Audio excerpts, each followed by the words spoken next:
Hello, and welcome everyone to the Ford Talk. One second, we're sorting out the audio technical difficulty. Okay, I think that's fine. All right, hello and welcome again to the Ford Talk.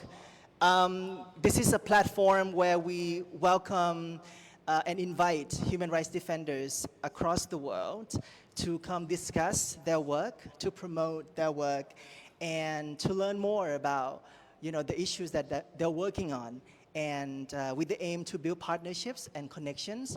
So joined us today are four incredible human rights defenders from Thailand and Myanmar who are using digital tools and the digital space to actually tackle human rights issues in Thailand and Myanmar.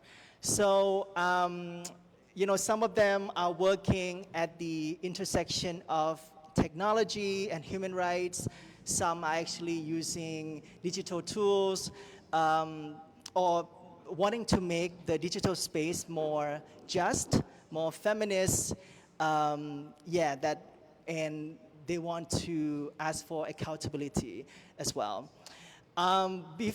Without further ado, I'd like you to meet our speakers today. So please go ahead.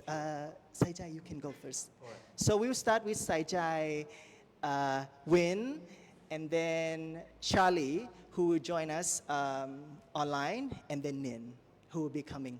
Yes. Yeah, we're checking the sound. Right. Yeah. We're having a bit of a glitch on the speakers here at the fort. Let's try. Hello. Yes. Yeah, this one is a bit better, but still we can still hear the echoes. I think it's fine. I think this is some of the, challenges, especially for, you four who are working on, technology issues facing every day. So I think we are still sorting out the issues. I wonder if we. Yeah. Okay. Yes. Okay, so hello as well to our online audience. If you have any questions or comments along the way, please comments in the comment section below. Okay, let's introduce ourselves. Okay, me first. My name is Sipachai Kunawong. I'm the communication specialist at 45 Rights. Swadika, Mengalaba. Thank you so much for joining us in person and also online. My name is Saijai. I'm help started Myanmar Witness and also part of Stop Online Harm. Hi everyone, Minglawa, Sawadee Krab. My name is Wayne, and I work for Human Rights Foundation as an operation officer for financial freedom. So basically what we do is we promote human rights along the way as financial freedom, because we believe that financial system in most undemocratic society are being used as a tool to oppress activists, journalists, and any other people who want a democracy. That's the idea. Thank you. Okay, Charlie, please take it away. Yes, can you hear me? Yes, if we my can audio hear is you. good. Great. So my name is Charlie, and I work with a lot of civil society groups and media groups based in Myanmar and in exile. But I also have worked for about 10 years in the data space. And my team and I work with a whole bunch of different groups all over Southeast Asia and South Asia and East Asia as well. Very warm welcome to everyone, and Minglava and Swati Krap as well. Very much looking forward to this discussion. Thank you so much. Actually, we have another speaker who is on the way. Nin will be joining us shortly. She's just like a few minutes away. I think we can start a bit. We had introduction, know a bit more about you and your work. I just want to know more about the work that you do and how did you start your initiative, your organization. Saijai, you founded Myanmar Witness in 2021 after the coup. What actually you saw in the society at that time that prompted you to start your organization? And how have you been using digital tools to address the challenges? Thank you so much. I think the mic is better now. So I spent 7 years in Myanmar, and right after the coup, I was in Thailand because of COVID. During that time, after the coup happened, I saw that many people were posting pictures and images of human rights violation on the internet, right? So what happened at that time, people feel hopeless with the international support. So what they do is that if there any human rights violation happen in their village or happen to their loved one, they just take the photos and post on Twitter and ask for help. And at that time, I saw that there's so many images that posted online. So a group of us actually volunteer to take all the data and archive it. So we hope one day that we could use this to document what's happening in Myanmar. And later on, we connected with CIR, which is an NGO in the UK. They work on human rights documentation and open source investigation. So we start to collaborate and work on that. But before I go into details, how many people in the room here are familiar with open source intelligence? A show of hand? Okay, no, but okay, great, perfect. So actually, what we do at Myanmar Witness is to document human rights abuse by using open source intelligence. And what it means by open source intelligence, it sounds really fancy, right? But actually it's really simple. So basically open source intelligence is mean that we're using data that available online, that anybody can find. So it's publicly available data online, right? So let's say if you go on Facebook and you try to find information about the Grand Palace, you see a lot of images and videos and information about the Grand Palace, right? So that is the open source data about the Grand Palace. So exactly what we do, we finding in open source information, but about human rights abuse that happen in Myanmar. Why this is important? This is important because right now with human rights violation that happening in Myanmar, journalists cannot go inside the country, right? So all the information that we receive right now about Myanmar is outside of Myanmar. So how can we use technology to access to information that's happening inside Myanmar? And I think open source intelligence is important, not only in Myanmar context, but right now in conflict around the world, it's play a more role in telling what's happening. Sorry, I saw some. Okay, great. So just want to share a bit about what we do at Myanmar Witness. So as I mentioned, we collect human rights abuse using open source technology. So far, we've been collecting 8,000 data points that happening in Myanmar, and we produce 9 interactive maps. So we use the data that we collect to find meaning and find a pattern. So I will show you later on about the map. And also, we also have a Facebook page that share information. We have more about 1.2 million reach right now. So a lot of people in Myanmar getting information about human rights abuse from our page. Next slide. So I would like to share a bit. Next slide, please. Next slide, please. Thank you. So I would like to share a bit about what is the methodology, what it means by using open source intelligence to verify information. So if you can see, the first part is to collect the data online, right? So what it means by collect the data, we find some keyword. It could be rape, fire, bombing. So we use this keyword to find information that's available on Twitter, Facebook, TikTok, Telegram. After we find information, we try to preserve it. What it means by preserve, this information could be disappear from internet, right? So we need to archive it for using in the future. So that is the second step. The third step is to analyze what is the information that we can find, right? So somebody could say that my village got burned.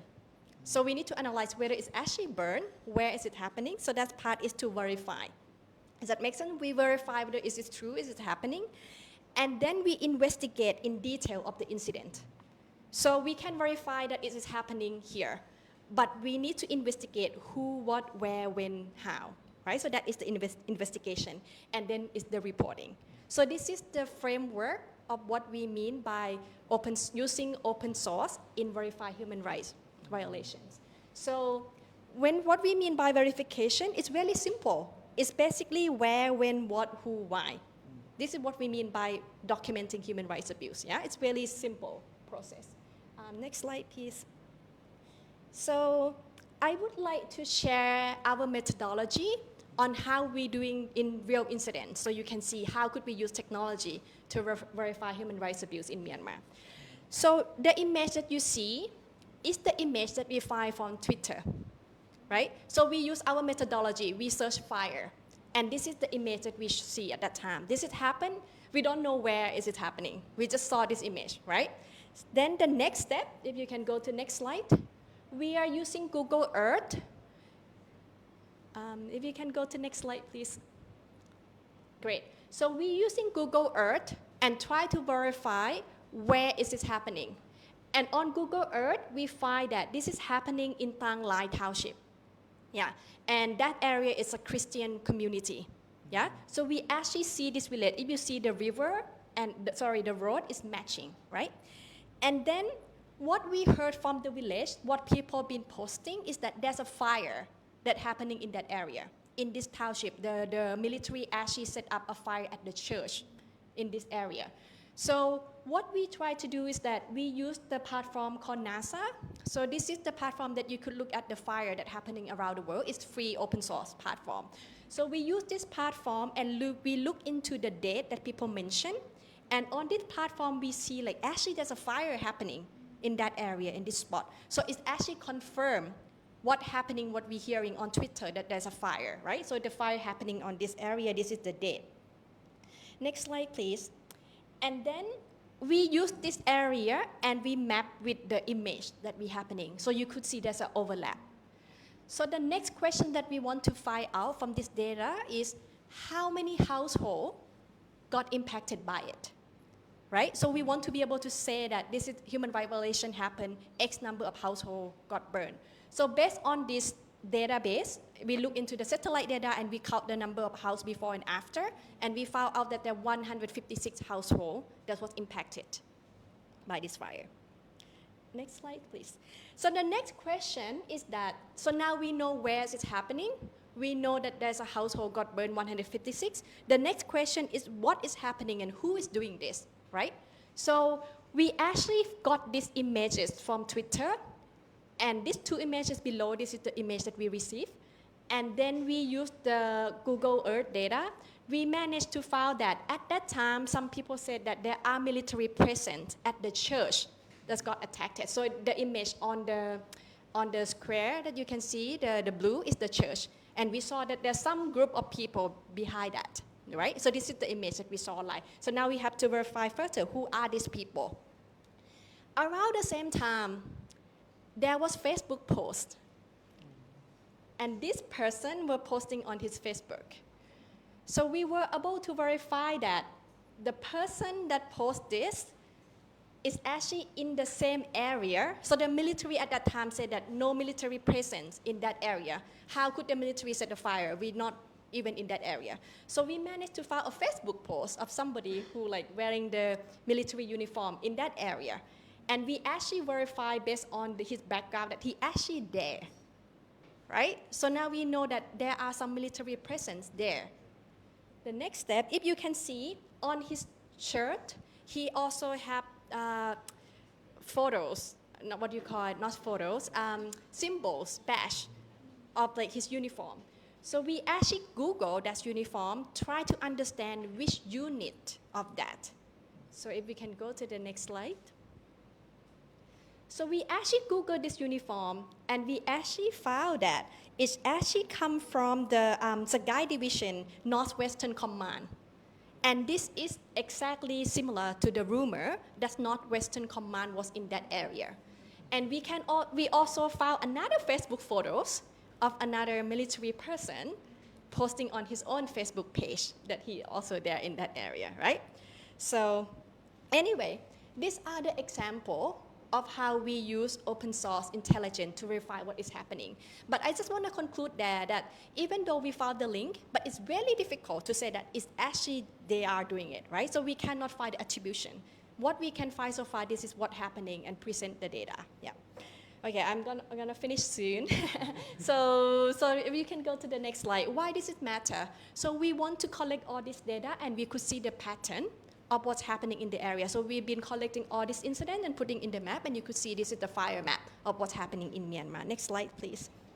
And based on the pattern we could see that the Myanmar military is using fire as a weapon of war. It's a systematic weapon to actually hurt the village and burning. Even right now they changed the technique, but at that time it was the fire. If you go to next slide.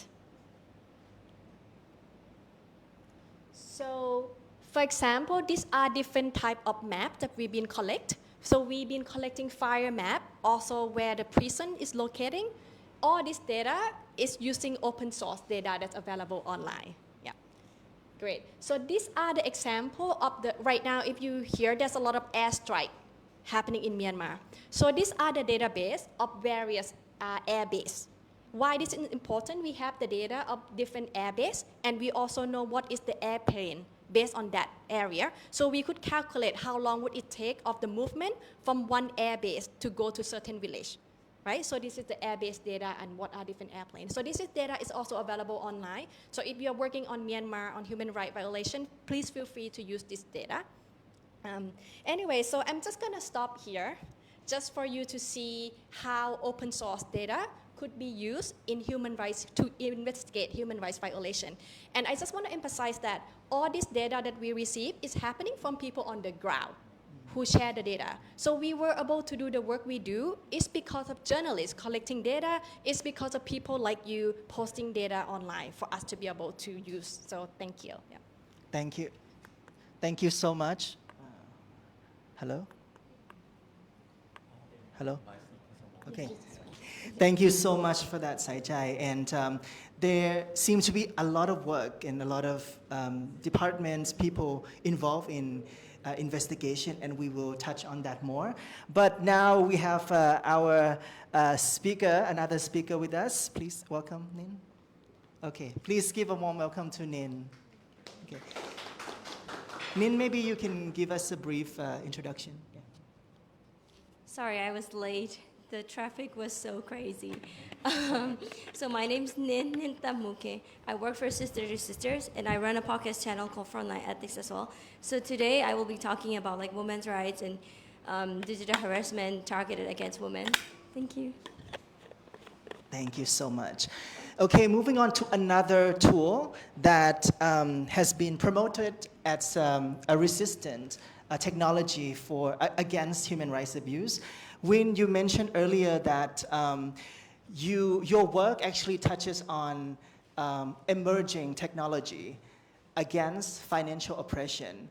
But just to put it out there, you know, the elephant in the room, what is actually financial oppression for many of us who don't know the term?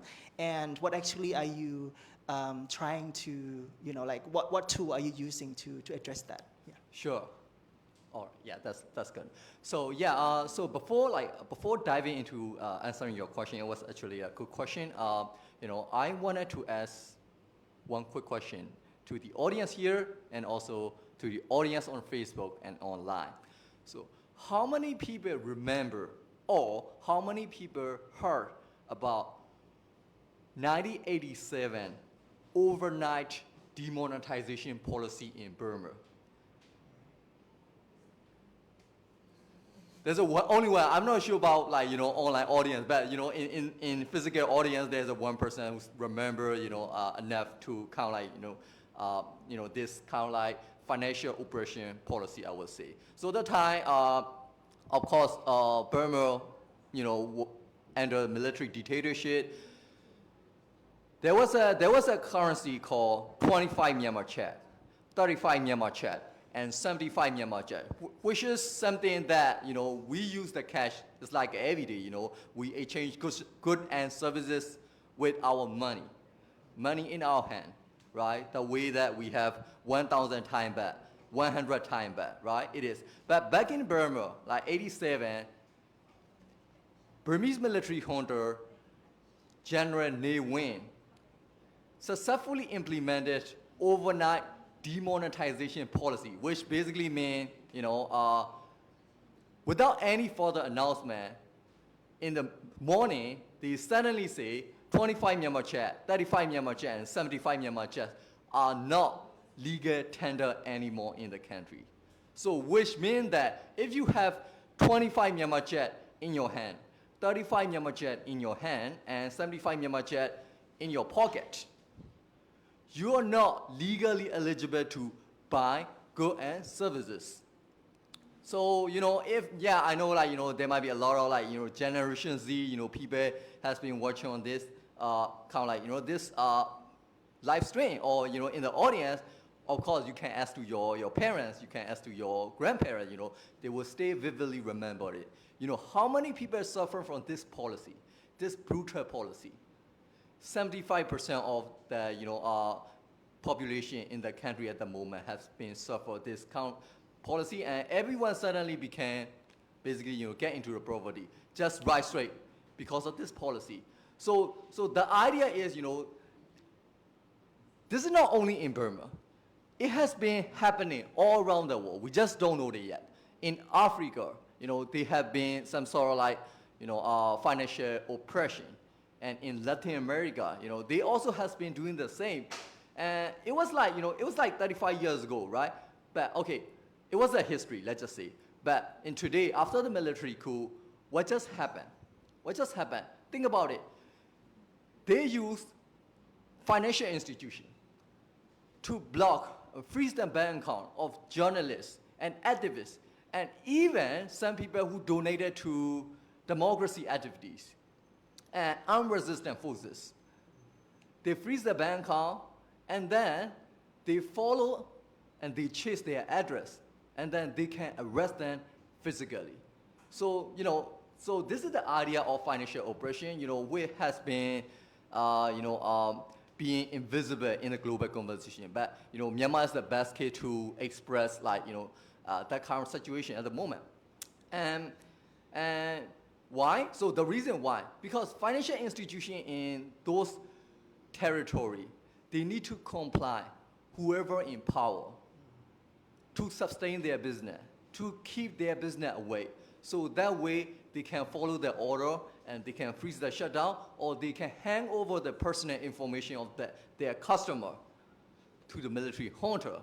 So that way, they can sustain their business. So that's the basis of the financial oppression. And on top of that, so because of the economic and political crisis, a lot of middle class and some other upper middle class, they are trying to move their access to Bangkok or some other real estate in Bangkok, right? That's why Myanmar Nation even took over Russia and became the second largest real estate investor in Bangkok. But now what happened? Because since it is centralized ideology, the Burmese military junta can crack down all those people for freedom of movement, their financial access and capital. So that's basically it's called financial oppression. It has been happening, and I think for some reason it has been being overlooked. And you're one of the people that are promoting Bitcoin, right? As a solution to that. True. Can you explain more? Right. So that's a problem. So a lot of the time, people are talking about a problem, and I'm offering you a solution. So which we see Bitcoin is a hope, and Bitcoin is a solution for people in Myanmar. It's not only people in Myanmar, but since we focusing on Southeast Asia and Myanmar, I think Bitcoin is the best hope for people in Myanmar at the moment and also in the future. Why? A lot of people say, oh yeah, Bitcoin could be a scam. It has a lot of price volatility, price movement range. So let's just say, I will pitch you 3 key principles of the Bitcoin technology. So Bitcoin is not, let me be clear here. Bitcoin is not money. Bitcoin is a technology. it has efficient, and it has a transparent, and it has decentralized. So it is a global movement that can opt out of the government that brutally oppress people in their home country. So there's a three key principle in Bitcoin technology. One, it is open. So when we transfer or all those things, for example, like we need to provide our personal information just to use the bank account in Myanmar. As a result of that, you cannot donate to the democracy movement. You cannot participate in the democracy movement. If you do it, that's okay. They can freeze your bank account. You lost all your savings, and then they will come after you because you provide your personal identity information, and it is a closed system. Bitcoin is the opposite. It's open. It's a public.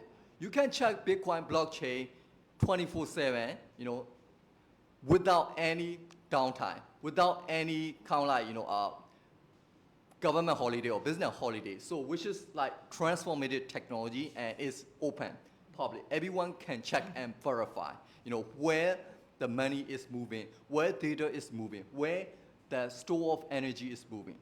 So, and then the second key element of Bitcoin is immutable.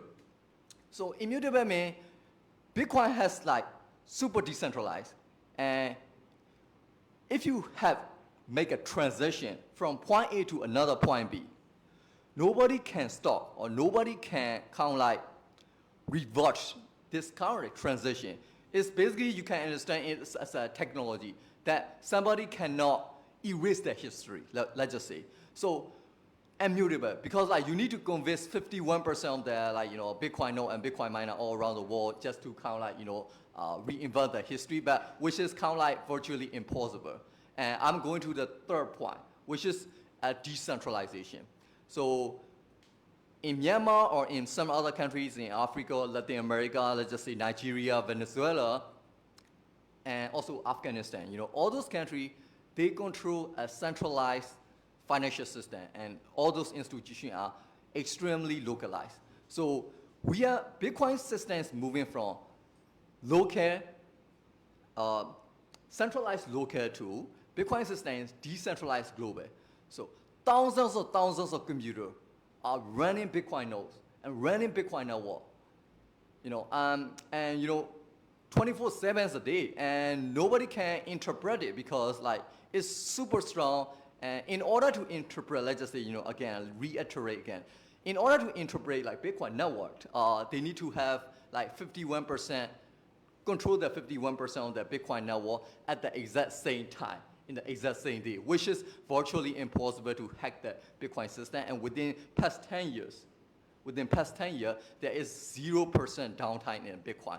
In any kind of technology, one of the best measurement for superior technology is a network downtime, and in past 10 years, Bitcoin is 0% downtime, which is extremely effective for people to transfer their financial asset, financial energy into a point A to the point B within a second. But I can dive down for more, so I'm gonna give some space to two more speakers. Thank you. Thank you, and I mean that's so interesting. I think many of us don't really see Bitcoin as kind of like a tool to resist the junta or authoritarian powers. Thank you for that. We'll come back to Bitcoin in the next round. Also joining us today online is Myanmar data researcher and civic tech activist, Charlie. And actually, before the coup, Charlie was working on building a open data society. But after the coup, he is now working on enabling civil society groups in Myanmar to be more data-driven. Charlie, could you explain more about your work and how are you helping civil society to be more data-driven? Thank you. Yeah, I think it'll be good to kind of look back with a little bit of a history lesson because we are all here today. A lot of us are in Chiang Mai. 1 second. Hello, can you hear me? We're still not hearing. Hello, can you hear me? Charlie. Hello? Hello? Hello? Yeah, so right now, as I mentioned earlier, Charlie is empowering civil society in Myanmar to be data driven, but at the same time, he works to help, to tell complex data stories. We have so many data in the world today, and that come with stories that need to be told, or important stories that we need to know. He helped to tell those stories using, different digital tools like visualizations. Okay, I think we can hear you now. Charlie, please take it Great. away. Can you hear me? No? Yes, we can hear you now. Oh, perfect, perfect. Uh, thanks. Yeah. So I was saying we're all here in various places in the world. A lot of us are in Thailand today. Most of us not wanting to leave our homes, leave our countries. So I think it'll be good to go back a little bit to maybe 10 years ago when some of us started doing all this work and can trace back a little bit of a trajectory. Okay. I'm hearing that my volume is a little bit soft. Is it better now? I'm speaking a little bit closer to the Yeah. to It's the okay. It's microphone. okay. Okay. We're fixing it. Yeah. Great. Okay. So I started this work about 10 years ago, and for folks who might not be so familiar with Myanmar, um, in the mid 2010s, unlike the period that we're going through now, it was a period of immense optimism. Things were changing at an incredible pace, and the country was opening up. The country was opening up not just in um, the sense of people being able to get connected with the rest of the world, which that was a huge part of it. So we went from not being able to use the internet very much to all of a sudden everyone getting access to smartphones, everyone getting access to the internet, everyone getting access to social media, right? So that was one aspect of it, which was the telecommunications revolution. Another aspect of it was that press freedom greatly expanded in the middle of the 2010s. So all the exile media that has been working on the border regions in other countries came back and started operating from inside the country. So for example, ARE, Myanmar, DVB, all these outlets that have been operating since the 90s in exile in various countries came back to function in the country. And in conjunction with that, there were also new media outfits that were popping up that were homegrown and were based inside the country as well, both in the major cities and all over the ethnic regions. So I say combining those two things, and of course the democratic system. So we had sort of a democracy, right? I think most of you will know about the limitations that the old 2008 constitution had been putting on all kinds of political liberties, and we didn't have something that was a true democracy, but people were able to vote for the parties that they wanted to, talk to their politicians, voice their concerns. So all those three things combined, the increase in press freedom, the increase in political freedom, and the wave of technology that's enabling all these changes, um, led me and a bunch of other people working in Myanmar at the time to realize that this was a great opportunity to use technology to empower people who are making changes, positive changes in the country, right? And these are people who are journalists, media organizations, civil society organizations, activists, and at that time, also certain elements of the government. So my work starting from 2015 and 16, focused on helping civil society in Myanmar use data, and also media organizations in Myanmar use data. And when I say use data, the way that we wanted to approach it was to go from a culture where we could not prove and provide evidence for the actions that we're taking. Because as you know, in a very closed country, um, rumors take the place of facts, and hierarchy supersedes evidence, right? So because of that, we thought that data and evidence and facts were incredibly important. And of course, people who are working in activism, who are working in journalism also agree to that. The only added element here in the mid-2010s was that technology was going to be enabling all of that, right? And especially in terms of technology, you can talk about technologies such as cryptocurrencies like Bitcoin. You can talk about open source intelligence, like Sajai was talking about.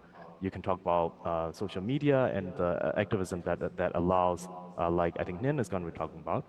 But in addition to all of that, there's also publicly available data that anyone can use, anyone can verify, anyone can analyze and add um, to to use for their campaigns, for their research, for producing public knowledge. So all of that was the kinds of topics that we had been working on.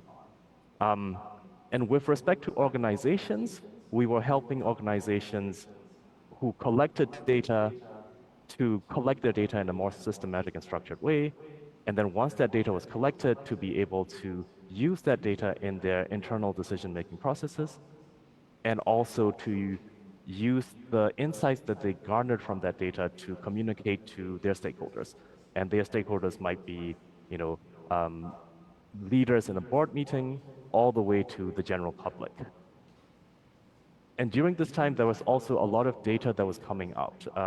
So the elections that happened in 2015 produced a lot of data that was publicly available about parties and candidates for the first time in decades, right? Because the last free and fair election that we had was, general election that we had was in 1990. There was the census that was being conducted, and out of that came a lot of data as well. Although there was a lot of difficulties and problems with the census and the way it has been conducted as well. And in addition, that was also the time when the open source intelligence tools that Sajai was talking about had become more developed. So in addition to data that was being published by individual organizations, there was also all these other ways to get data from social media, from satellite imagery. So there was this wealth of data available. And when we compare Myanmar in the mid-2010s to other countries in the region, I'm quite confident in saying that we had a lot more publicly available data than most other countries in the region. It was such a optimistic time, as you all know. So I was doing a lot of that work with, as a freelancer, with an organization, and in partnership with many other people.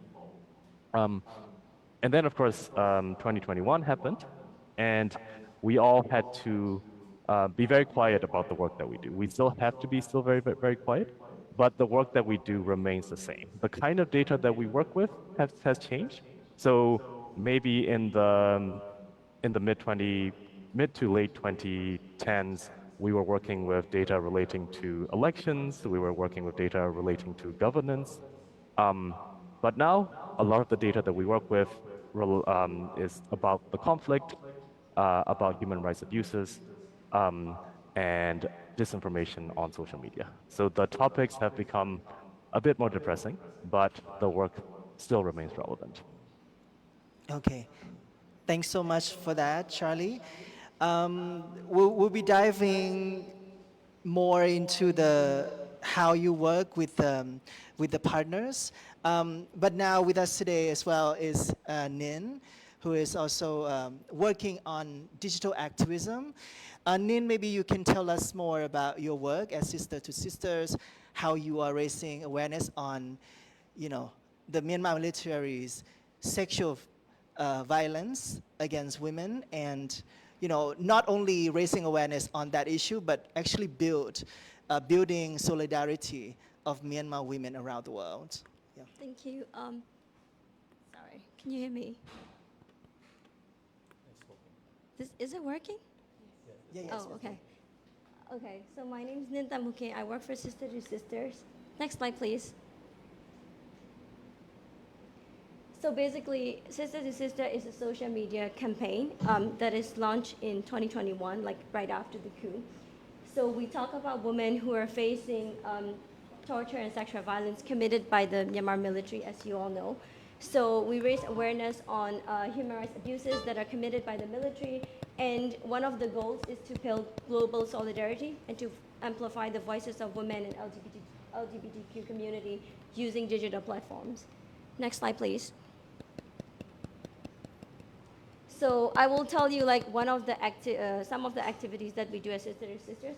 One of the activities is called Letters to Sisters. So we send letters to sisters who are imprisoned in Myanmar prisons. So the sisters from outside the prison, like people like me and people like other people, people like Myanmar people based in U.S. or U.K., they would send letters to the sisters inside the prison. So that's one of the activities. Next slide, please. And then the other one is called Red Lips Speak Truth to Power.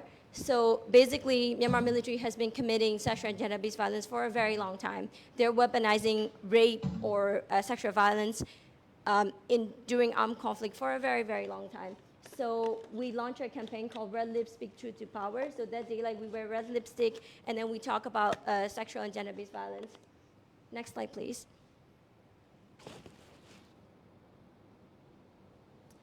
And there's also another one called Fight Like a Garment Worker. So we talk about struggles of garment workers and how we can help them, and for example, like low wages being paid to them, and then unsafe workplace and things like that.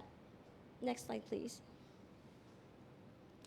And another one that we work on is called Defection Save Lives, #Defection Save Lives. So we work with People's Goal, or spouses of people's soldiers, as you can see here, and like they're all linked. They're like one campaign, like linked to each other, and we work with them, basically to convince the military soldiers to defect the military. So I used to moderate for spouses of people's soldiers. We convince the wives of soldiers to convince their husbands to leave the military. Yeah, because in Myanmar society, women have very soft power. That's like, husband listen to the wives. So yeah, we formed a group of wives of soldiers, and they talk to each other, and then they convince their husbands.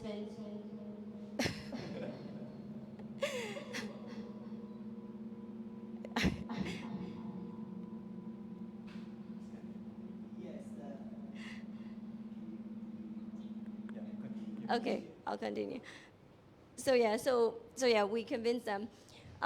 So you can see like around 10,000 plus soldiers have been defected, and many people are defecting as well. So you can actually see that. So Sister to Sisters does online campaigns, but we also do in-person activities on the ground as well. But basically, we try to promote online campaign, because in person, the military can arrest you, they can kill you, they can do so many things to you. So since 2021, we focus on doing online campaigns, and I will talk more about that like later in the next round. Thank you. But I think one thing that people might like have question about is that how you connect the online campaign with the actual kind of like activism and campaign on the ground to make change. Maybe you can touch on that a bit more. Yeah, so when we do online campaigns, people sometimes think that, oh, you just do online campaigns, what's going to bring in-person effect? But the things that we do, you can see here, like defection basically saves lives. Like we're not just doing like online campaigns to like change profile picture and things like that. It's more than that. It's not just like, oh, hashtag blah, blah, blah. It actually produced results. One of the campaigns that we do, which I will talk about later as well, is called Telegram Hurts Women. So the military-backed Telegram channels have been doxing and targeting against women, and we pressure Telegram to take down those channels. We do online campaigns, and we pressure Telegram, and they also actually block and take down some of the channels. So things like that may seem really small, but actually that can actually produce on-ground results. Thanks for that. I think for the second round, we'll be discussing more about challenges that you guys face working in the digital world or using digital tools, and what are the solutions to those challenges. I'll start with Nin again. So like, what were some of the, challenges that you face working in the digital world? Yeah. Slides. Maybe we have slide, please. Yeah. Next. Oh, okay. It's already up. So these are some of the things that I've been, like people comment on my post. So like this is a picture of me, and then if you can read Burmese, you can see that they are very, very nasty. And I receive those like all the time. So actually this one right here said, I don't even know how to say this in English, because this is so nasty, like nasty stuff. Let's just say nasty stuff. So it happens to me all the time, and sometimes like they would just call me and like make death threats and like say like, oh, we're gonna come and rape you, we're going to rape your mother, things like that. So for me personally, when I get those, I mean, of course I feel sad, and sometimes like because I live alone, I used to live alone, I'm scared, but at the same time, I know that that's what they want. They want me to feel scared. They want me to stop talking. They want me to stop being politically active. And what I found out from those is some of the comments that you can see seems like individual, but sometimes they're organized. There is a group like from the military who is organizing those things, and they watch you. So at one point, like when I was hosting a panel about sister to sisters, one of the people like, with a Zoom account came in, and then he just controls the whole Zoom, and then started sharing like 18 plus videos and things like that. But what we realized from that incident is that they've been watching us. They had a group. They've been systematically doing those things. So it's not just one person hating how I speak or, disagreeing with me. It's more than that. It is systematic. So me personally, I try to speak up even more because I'm like, they want me to shut up, so I won't shut up. So thank you. And then it's basically a threat to freedom of my speech, freedom of, they're basically like threatening me to stop speaking, so I don't do that. But the other thing is, sometimes I censor myself. Like when I speak, I'm like, oh, if I say this, they will not like this. If I say this, and then I have to like intentionally tell myself like, why do I have to care about what they like or what they don't like? They're not gonna like it anyway. They're just gonna post nasty comments on me anyway. So I'm gonna speak what I want to speak about. So yeah, so that's the thing. And then the other thing is, I'm very careful of what I put out there on social media.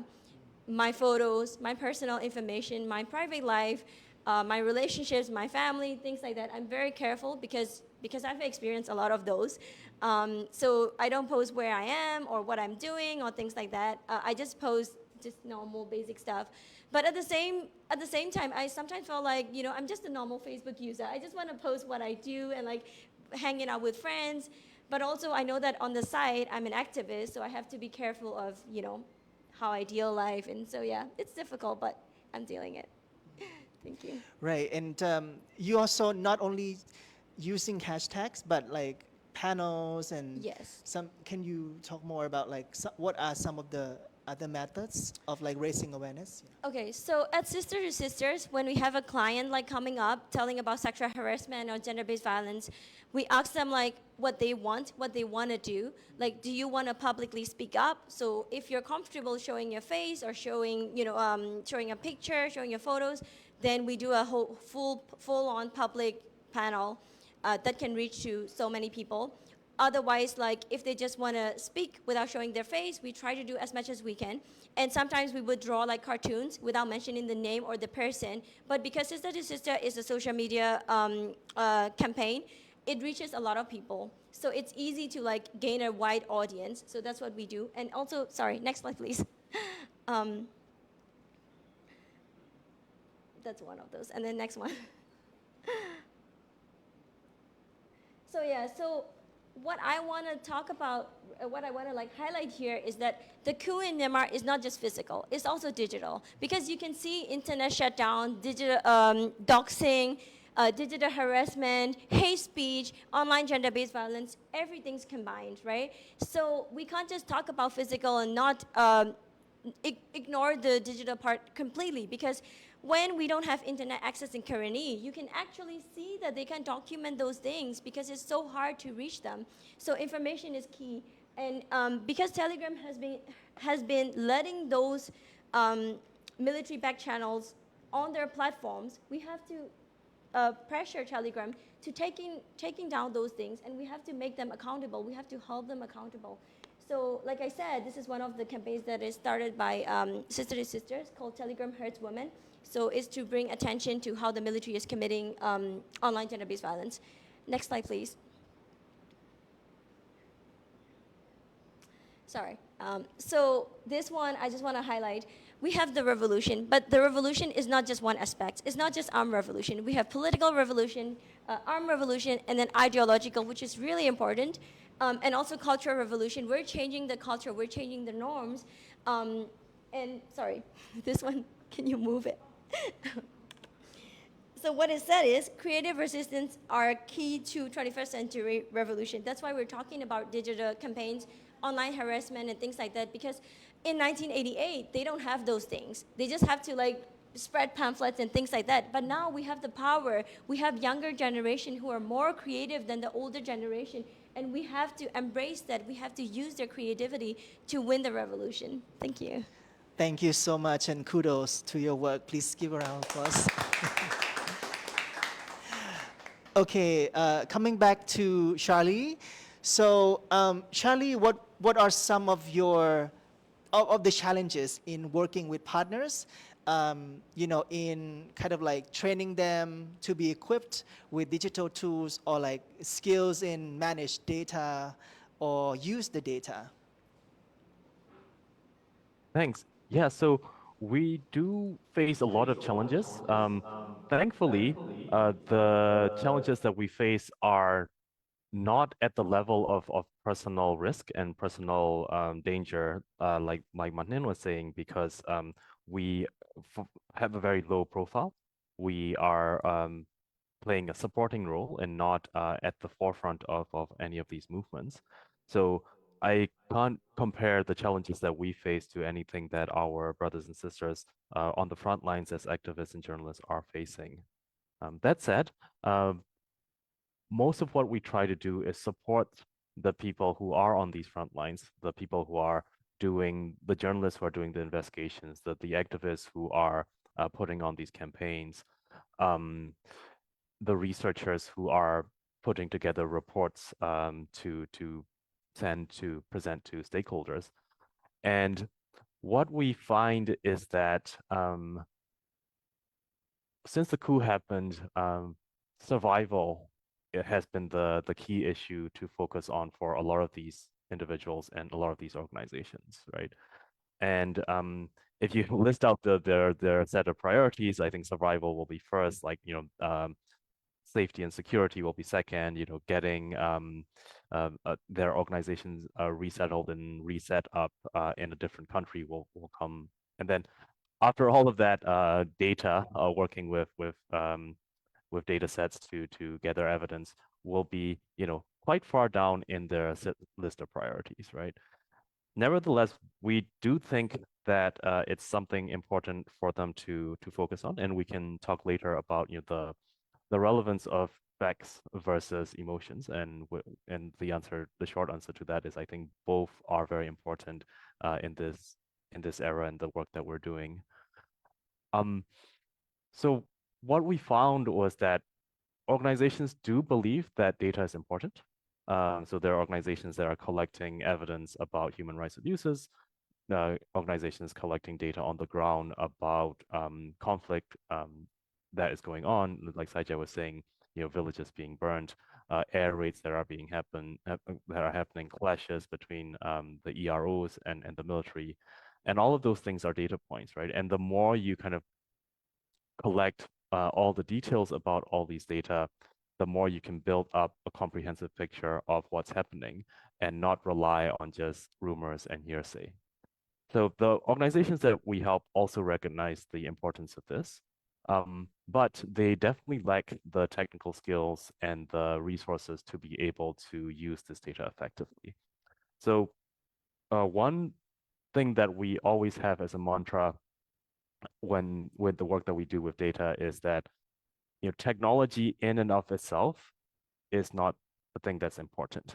In the work that we're doing, we're we're a team of techies, but the most important thing is using the appropriate technology, right? If we take something that's very advanced, machine learning techniques, and so on and so forth, that only someone with a PhD in statistics can understand, that is not the appropriate kind of technology that you want to teach to a journalist working on the border in mess up, right? So we try to simplify the approach as much as possible to use tools that are easy to use, cheap or free, secure, because it's also a very important thing when you start collecting data and you have data in your hands.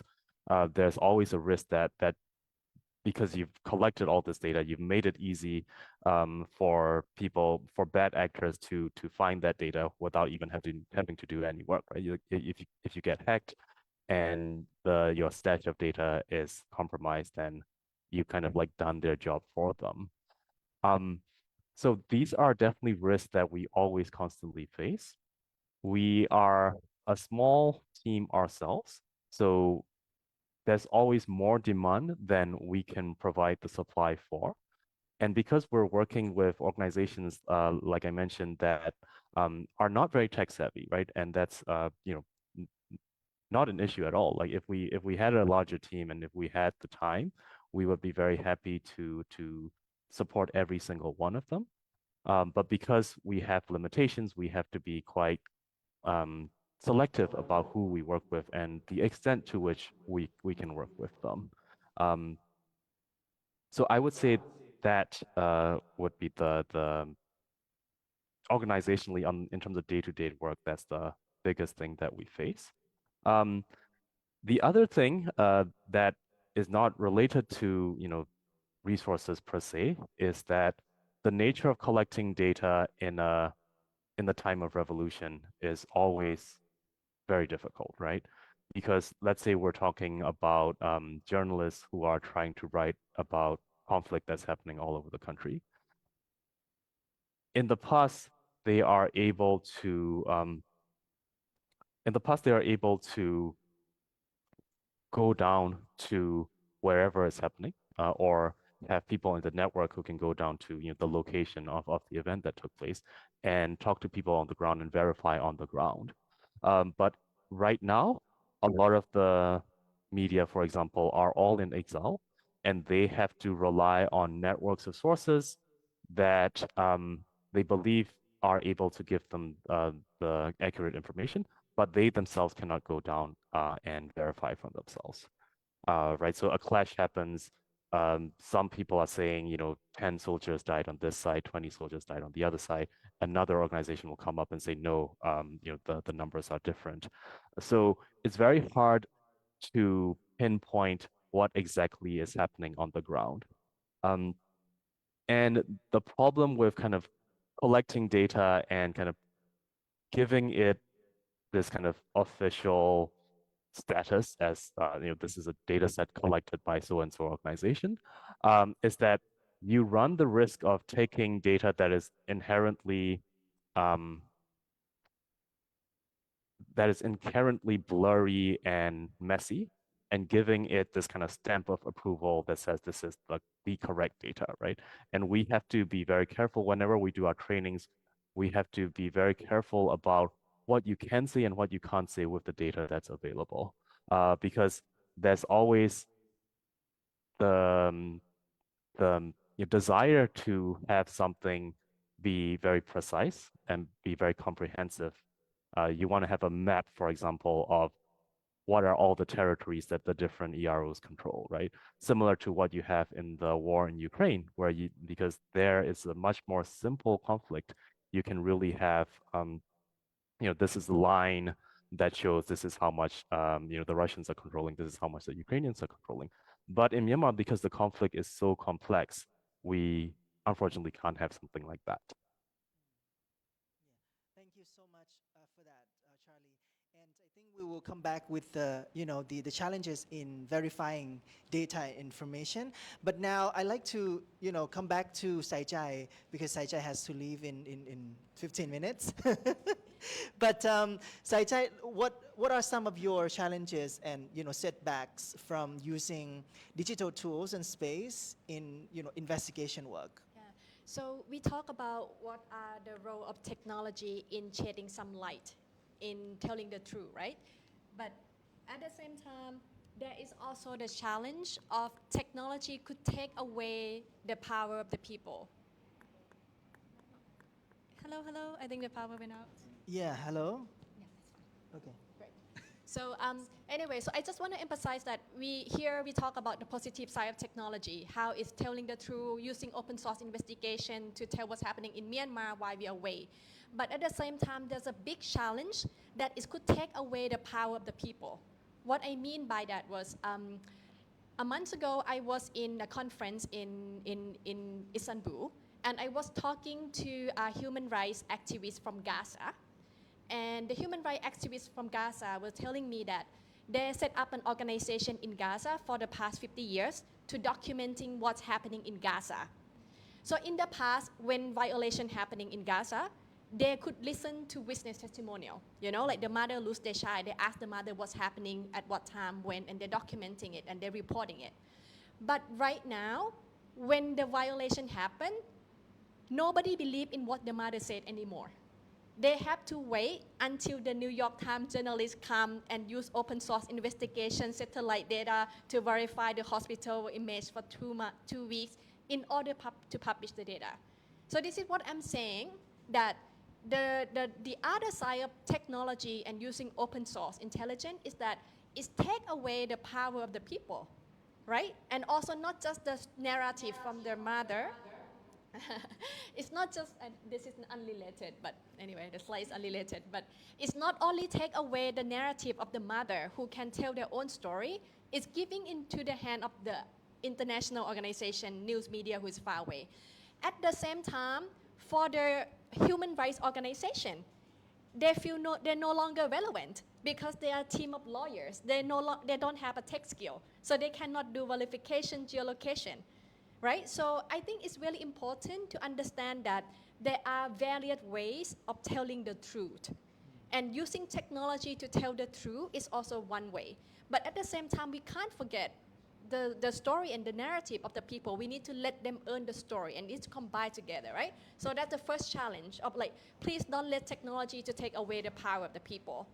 The second challenge, I have 3 quick challenges. So the second challenge that I see is also all the people who are open source investigators, they are sitting somewhere not in where the thing happened, right? So they are sitting somewhere with aircon, drinking matcha latte, never been to Myanmar, don't even speak the language, don't even know what is Yangon is, don't even know what is NUG stand for, don't even know what is Mengalaba, right? So how could we let people telling this, how could we feel comfortable about letting people telling the story about the country where they never been and know things about? And this is a helicopter reporting, right, with what's happening. So I think this is something that I still struggle myself about using open source investigation in telling what's happening, right? So we need to be careful about letting these people own the story of what's happening. So that's the second challenge. And I think the third challenge, the final challenge, Nin said it really well, is about online harassment of the people who work in this space. I want to emphasize that this is not individuals who hate you. This is systematic, right? This is like a Telegram channel that the military sitting down, choose which woman and share information, and 100,000 of people reading this information, knowing where you live, knowing who you're dating, knowing all your personal life. So how could we deal with this issue? I think it's involved social media. It's involved there need to be a support to support the women who speak out. So I think those are the 3 challenges that I see. We talked personally before the panel, and then I think you mentioned interesting point about the role of the investigators and challenges in looking at the data, and some of them are really grim. How did you deal with that? Yeah, so I think the other challenge is that our team has to look at all the violation data, right? So this is all the graphic and horrible images that human rights defenders and our team need to look at it all the time. So it's really impacted their mental health. So this is one of the big challenges that we try to deal with of the people who has to review all these images and video and listen to sound of all this bombing, seeing their own house, their own village being burned. So this is one of the biggest challenges that we try to tackle as well, how to deal with these graphic and horrible images as investigators. Yeah. Do you have some insights into how to cope with that? Maybe briefly? Yeah, there's some technical tips. Like for example, first, if you have horrible images, turn off the voice. Only looking at the video first, and make sure that sitting in the room that have light and have certain hours to work on it. But I think one thing that really helpful is to have a community that support each other. That's one thing that is helpful for our investigators. Like you already dealt with all this difficult work. It's important to get out and have the community supporting each other and speaking out about our challenges. I feel really empowered when I hear Nin speak out about her challenges, and I feel like, okay, me too, I could relate it to that. And this is kind of like encouraging each other. Yeah, that's great. Thank you, Saijai. So I think people might view Bitcoin and emerging technology they don't know about with skepticism, right? And especially Bitcoin, people might link it with like scammers, operations, something like that. How we can mitigate, how your organization can mitigate the risks that come from Bitcoin and technologies, yeah. Yeah, it's totally correct. Like when we say Bitcoin to somebody, their first thought is, it might be a scammer, or it's gonna be some Bitcoin to me, and it's gonna be a Ponzi scheme. So basically, we encounter multiple times when we try to attempt to kind of like explain the idea of Bitcoin. So essentially, when you see Bitcoin viewed as a investment asset, it sounds scary, but when you see Bitcoin from a different perspective, you might like to learn about this technology. So let's just say an example, right? Okay, people say Bitcoin is used by illicit criminal activities. Okay, so criminal people also use the internet. They also use the cash. They also use the smartphone. They might also use virtual private network, VPN. So if everyone using a VPN, would people in Myanmar are criminals, like regular people, normal people in Myanmar are criminals because they are being blocked by certain internet services, right? Like Facebook, Google. They need to use VPN services. So, so somebody freedom fighter is basically, somebody enemy. So, of course, obviously, some people just don't like Bitcoin just because it can empower, individual people, like regular people, if they understand how to use Bitcoin in a proper way. So there's another good example because like some of the Myanmar people in the room and also through the internet, even here, might be related about this kind of like example. Like before 2010, we entered the military junta Tan Shui. And I was just a kid, I wanted to experience the internet, but there's a catch, because like there's a lot of internet propaganda running around our school environment and our teachers, our guardians, and our parents, which just basically say, internet is a place to watch pornography videos, or a place to date, a place to find a girlfriend, stuff like that, just convince older generation, our guardians and teachers, let us not to use the internet, not to go to the internet cafe. That way, we will not see the other side of the world. That way, we will not see we are living in a society that has been isolated for 50 years. Actually, their propaganda failed and it didn't success. Actually, at least to me, we don't care at all, whatever pornography video, whatever. We went to the internet cafe, we play the game, we learn how to use Google, we learn how to use the computer, and we study English. So, that's the idea. So it's a liberation technology for Myanmar people back in, before 2010. It was like, a tremendous change for my life. It was tremendous life changing for many, many younger generation at that time. They are propaganda phase. So, innovation technology always face skepticism. Like, go back to the 100 years ago. I believe everyone agreed that electricity is the most superior technology in 21st century, 20th century, sorry about that, 20th century, because electricity enable a lot of technology on top of that, right? But the funny thing is like, early 20th century in New York City, they invented the electricity technology. So, they created, electricity. But they also ran a propaganda campaign about electricity technology. They said, electricity is very dangerous. If you touch electricity, you can get shot and you can get that. Which funded by gas lamp company. At that time, they used gas to have a light in the night. So they didn't like electricity technology because it challenged their business model. It challenged their status quo. So that's kind of like, idea. But at the end of the day, superior technology, a better technology win.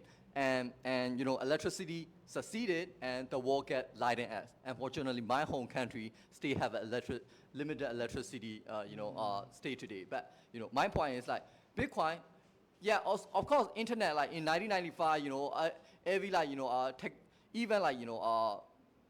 people in the high level, people they basically say, oh, internet is a ridiculous technology. It's not going to succeed. Internet became a part of our life. So I think it's a process of every innovation. And I see Bitcoin as a liberation technology that nobody can stop. Everyone have an equal opportunity on the ground and offer the level playing field against the military, against any kind of dictator, authoritarian government. So I think that's why Bitcoin matters. And I think it's just a matter of time. It's going to get to the next level. But now I think we're not early, but I think it's growing gradually. Right now, can activists from Myanmar or like in Southeast Asia use Bitcoin for that, or Yes. is it still early? Or Yes, of course. There's a lot of use cases. Bitcoin, in addition to Bitcoin, I would say stablecoin. Stablecoin is like USDT, USDC, which patch with a dollar value. So basically, it's one USD equal to one USDT. So it's like the price stable compared to the Bitcoin. So I encourage some of my democracy activist people to use this censorship-resistant technology because it is peer-to-peer, which means you and me. So I can send my either Bitcoin or stablecoin to somebody within 3 seconds without any central party, which is a transformation. Because like usually, for example, even say humanitarian assistance, like in Myanmar right now, there's millions of people. Like there's about, according to multiple reports, there's about 50% of Myanmar population in poverty.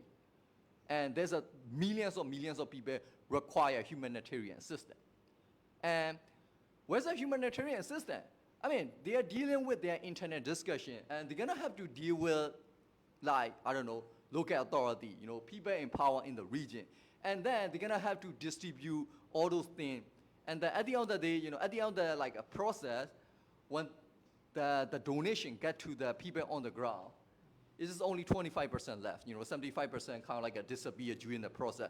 But with Bitcoin or any kind of stable coin technology, we can send from here to over there without any central body, without going through the bank, without going through the kind of like a local authority. So that's a kind of like a very transformative technology. I think, I agree with Sajin, basically say, we today, technology kind of like a drawback on it because like all this well-established mainstream media from the other side of the ocean have to kind of like validate what's going on in this country. Unfortunately, Myanmar case has been being overlooked by the international community, but we can use this kind of like censorship-resistant technology from point A to point B without any central body, and that way, we can support effectively to people who are in need in the ground.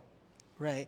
I think we also need to learn more about Bitcoin, and people who are here, you can talk to Win after the panel, and also your organization as well, Human Rights Foundation, that working to promote, Bitcoin, right? Right. Yeah. Of course, Bitcoin is kind of like a new kind of innovation. So is it kind of like for some people, it might be kind of like, a little bit challenging for now, to understand the idea of Bitcoin or any stablecoin technology. But I encourage you to kind of like dive into self-learning about Bitcoin technology. So, or maybe you can check out, our Human Rights Foundation activities on the internet. So that way, you can kind of like, follow on it. And I'm happy to chat with you, everyone, on the internet as well or in person here.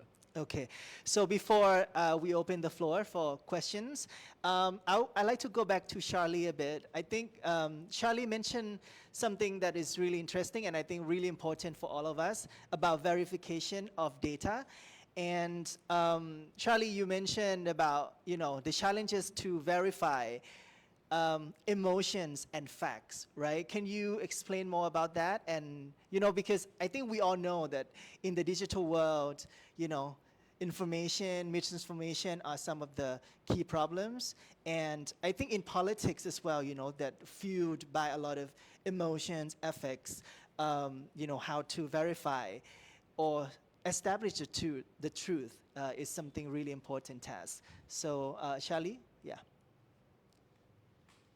Yeah, it's a huge question, right? I think it will be something that people will still be talking about 10 years from now. Can you hear me? Hello? Hello? Am I audible?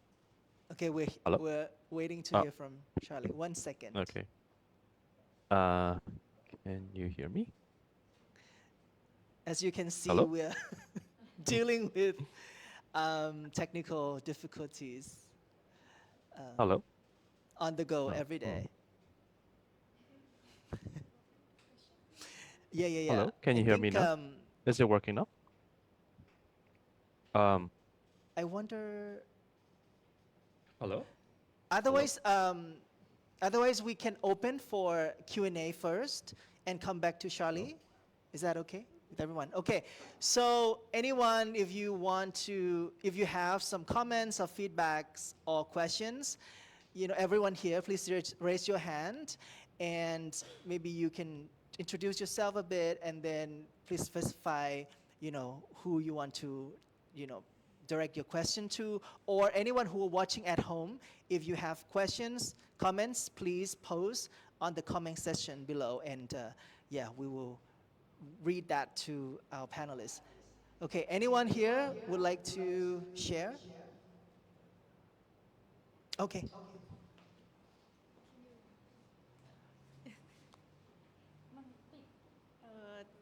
It's a bit echoing, but I'll try my best. Maybe just one comment and then one question. Comment first, then to the Bitcoin technology.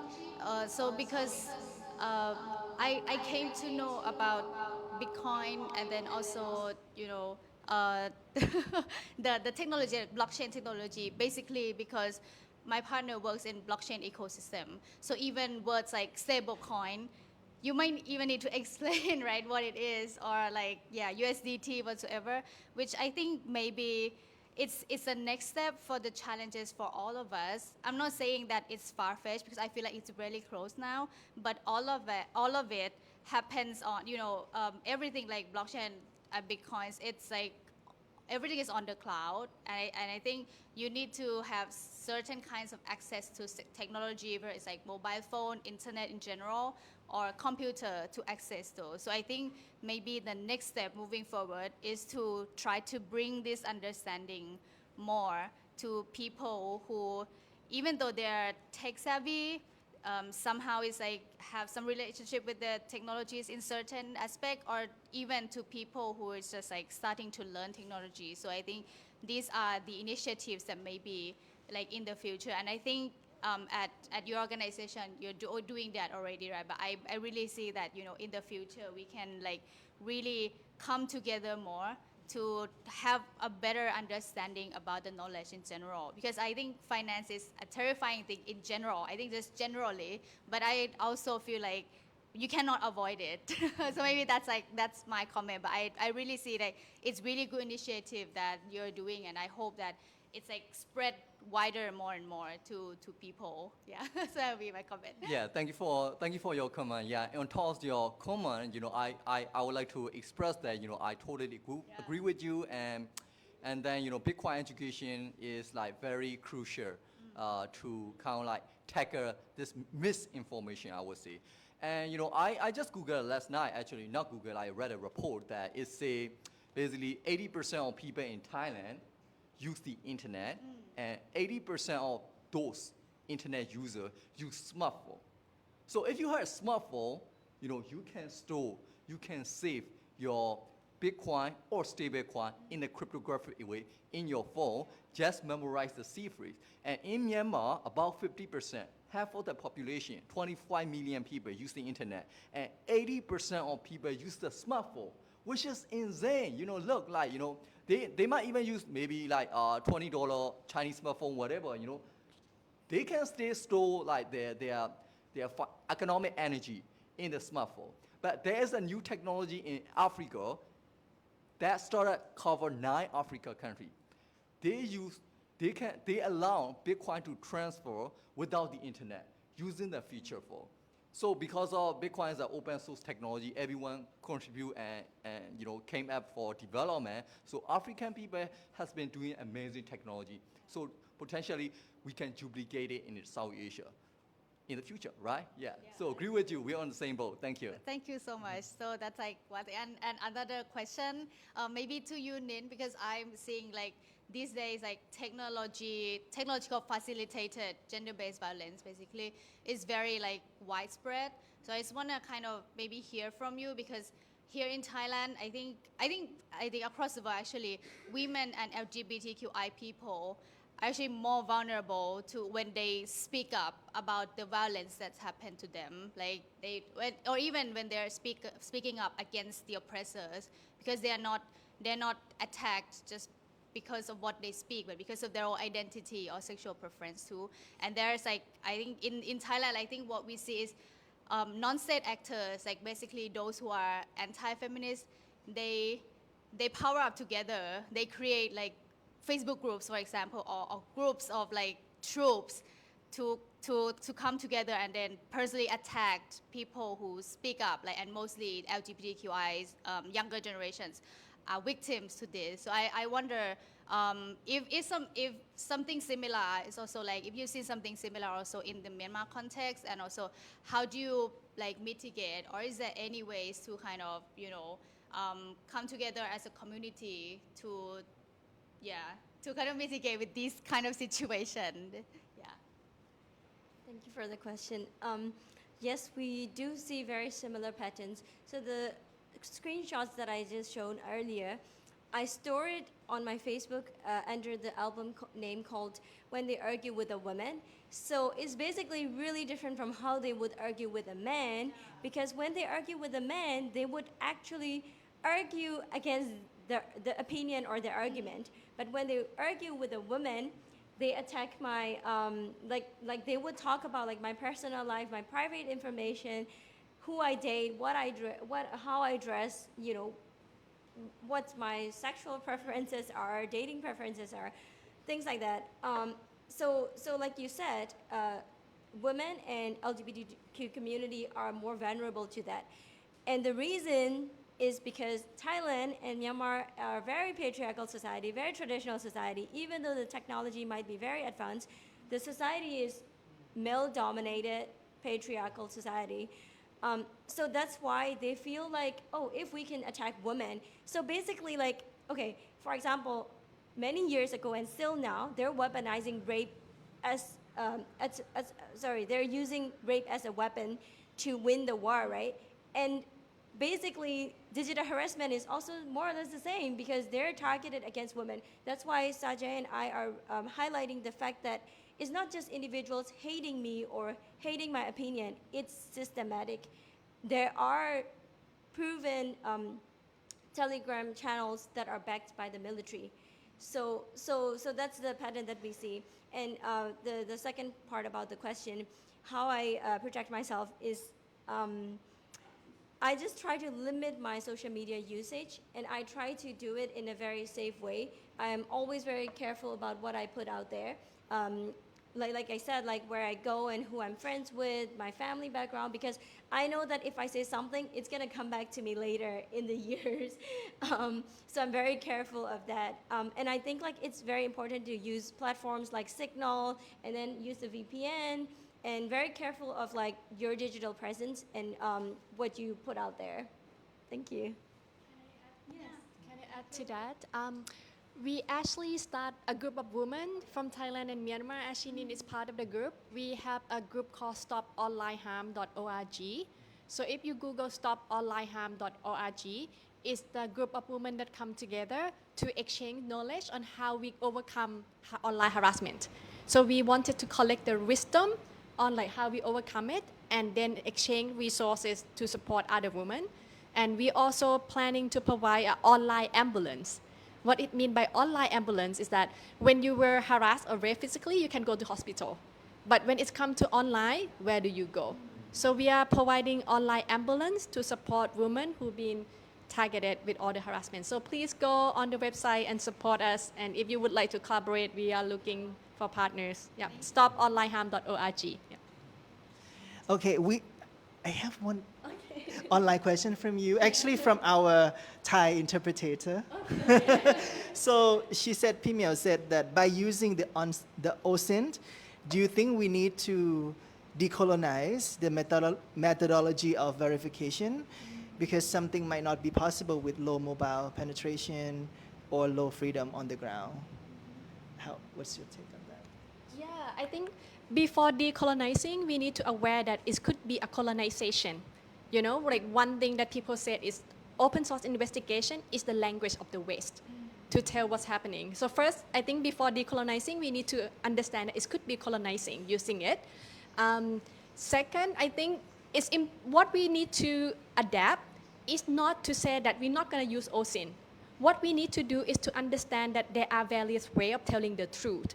And also the organization that use the traditional way of collecting human rights abuse by witness testimonial needs to adapt, right? So it's not about rejecting, it's not about accepting, but it's about adapting and learning new skill.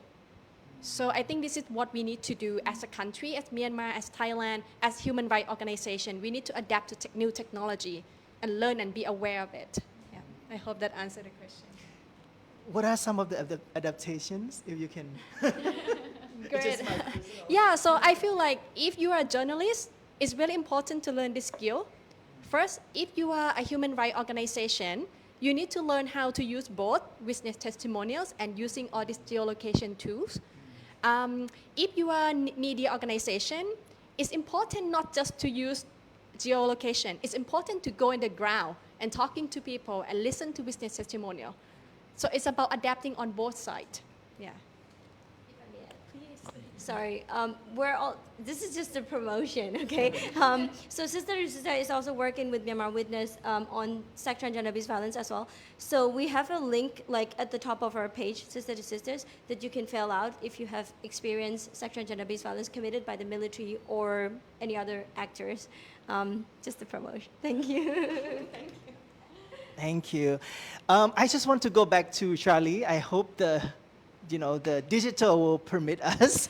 So going back to the question of verification, of emotions and facts. Charlie, could you share with us a bit more about your experience? Yes, we can hear you now. Oh, perfect. That's a very important question. And I was thinking just now also that it's not going to be something that we can resolve in a short time. And when I say we, I mean the whole world. I think 10 years from now, we'll still be talking about this question. So you might have heard before, like the term that's been thrown around a lot of the post-truth world. So we're living in a time now where truths don't matter anymore, facts don't matter anymore, and there is something to that, right? I think because of social media mainly, we all live in these echo chambers, and in our country, in Myanmar, these echo chambers are the tiny minority of people who are still supportive of the military, the trolls that come after people like Madnin, unfortunately, and the military and their families, etc., etc. And then the rest of the country, right, which stand against the military, but might also have their own little bubbles that they inhabit in the social media space. And because we also live at a time when you don't have these mainstream sources of truth as these healthy information providers. In our country, we've never had that before, right? In other countries, maybe in Thailand, you can rely on the reporting of a renowned newspaper to at least get the basics correct, and that will be the paper record. And when we want to go back into the archives, we can kind of see what happened in the past, right?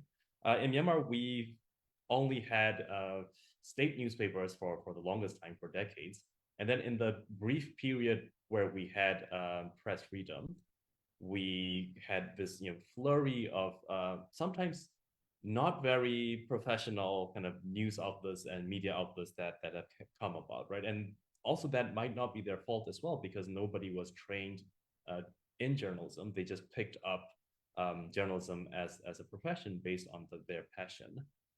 So when we're talking about the facts that should be provided to a society from a profession like journalism, it's not on solid footing right now, right?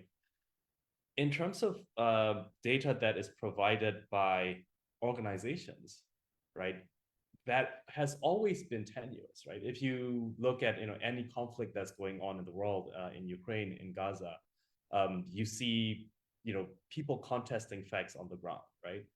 And in certain situations, it leads to incredibly horrific situations where people will just not believe the mountains of evidence that have been thrown at them, because there is an alternate source that is providing alternate numbers, who also seem to be valid in their eyes, right? So this post-truth world situation is going to be with us for a long time, unfortunately, right? So, and the question then is, if we can't just provide people with facts and truths, because it's a difficult thing to do, it's something that people are no longer willing to accept, what do we do in terms of getting people on board with the activism that we want to do, getting people to engage in public discourse in good faith, to have a public sphere, right? This is another thing that in my country, in Myanmar, in our country, we've never really had. We've never really had a public sphere where people can come in, talk about the things that they feel, the issues that they want to discuss with the wider public, and be accepted at face value, right? Like Manin was saying, if you the way men talk to other men versus the way men talk to women in and of itself is so drastic, right? And so misogynistic. So in that case, what do we do, right? So we have to, when I work with people who are communicating using data, and in my own work as well, communicating using data, we have to be careful that facts alone have never been able to persuade people, right? Facts combined with narrative, facts combined with human stories, that's the thing that get people to maybe change their minds or care more about something.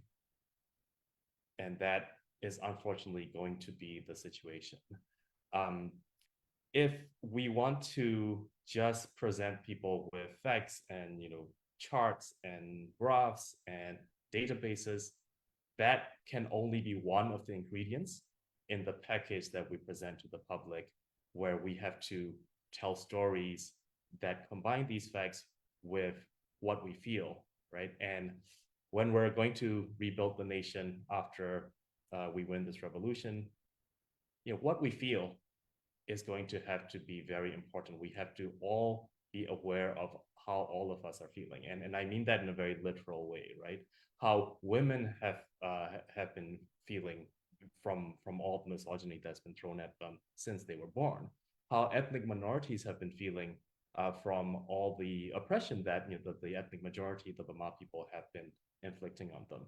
How people who have grown up in rural areas feel when they go to study in a place like Yangon, and because of their accent, they get looked down upon. People call them Doda, right? Like village kid. So there are all these things where you can't just rely on a quote unquote objectively determined fact and say, okay, women and men are legally equal, so what are you complaining about? Or you can tell someone from an ethnic minority, well, you get to be a citizen of this country too. What are you complaining about, right? So we cannot just rely on things that can be quote unquote objectively determined. We have to be able to open our hearts and listen to all the stories that they have, all the perspectives that they have, to be able to rebuild a country that can heal and finally get a chance to be healthy.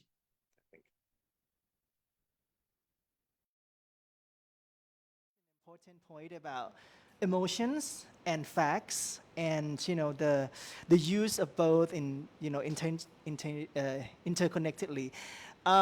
I would like maybe one last question before we close the panel. If anyone would like to share or comments or ask questions, please. Okay. Just want to make a comment. I'm very moved to see like young people, taking initiative and doing the great things, right? Thanks to all of you, and I feel like very much energized by you guys. So, another thing is that when Wins talk about the Bitcoin and financial freedom, well, maybe I'm the one of the best example that I got financial freedom from Bitcoin, right, over the years, right? So, well, that could be one of the technology, but technology alone, we cannot tackle all the problems, right? We need other human factors. And Saijai talk about the open data, and Nins talk about, how the open data could negatively impact in our life. Right? So we need a balanced approach. And, so basically, I want to thank all of you for the great job. And freedom is not free, and we have to fight for it.